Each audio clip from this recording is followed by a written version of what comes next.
আসসালামু আলাইকুম সুপ্রিয় দর্শক, দেশ ও দেশের বাইরে যে যেখানে আছেন সবাইকে আন্তরিক শুভেচ্ছা ও অভিনন্দন। প্রিয় দর্শক, আমি কথা বলতে যাচ্ছি বিরিধান ২৭ নিয়ে। বিরিধান ২৭টা আমরা একটু দেখব এবং এর চাউলটা দেখব। বিরিধান ২৭ এবং এর চাল। তো এই বিরিধান ২৭টা আমরা সংক্ষিপ্তভাবে তার জীবন বৃত্তান্ত জানবো। বিরিধান ২৭টা আমরা আউশ সিজনে আমরা চাষাবাদ করে থাকি। এটা আউশ সিজনের জন্য প্রযোজ্য। আর এটা ১১৫ দিন আপনার জীবন কাল। ১১৫ দিনের মধ্যে আপনি ঘরে তুলতে পারেন। আর এটা হচ্ছিল মজার বিষয় যে চাউলটা মাঝারি মোটা এবং সাদা। এই যে মাঝারি মোটা সাদা। তবে এই ধানটা আপনার বরিশাল অঞ্চলের জন্য উপযোগী।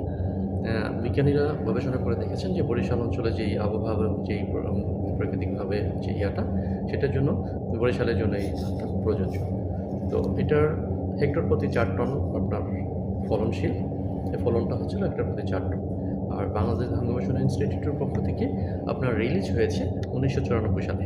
এই ১৯৯৪ সালে আপনাদের সাধারণ পাবলিকদের হাতে রিলিজ করা হয়েছে। তো আমি সংক্ষিপ্তভাবে আমার এর বিরিধান ২৭-এর জীবন বৃত্তান্ত তুলে ধরার চেষ্টা করেছি। যদি কারো কোনো প্রশ্ন থেকে থাকে অবশ্যই আমাকে কমেন্ট বক্সে কমেন্ট করবেন। আমি আমার সহযোগিতা করার চেষ্টা করব আপনাদের। আর আমাকে সহযোগিতা করবেন, আমার পাশে থেকে সাপোর্ট করবেন।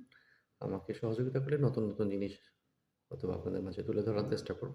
আর মনে থেকে উৎসাহিত হবে। তো সেজন্য আমাকে সহযোগিতা করবেন। এটা আপনাদের কামনা। কাছে কামনা।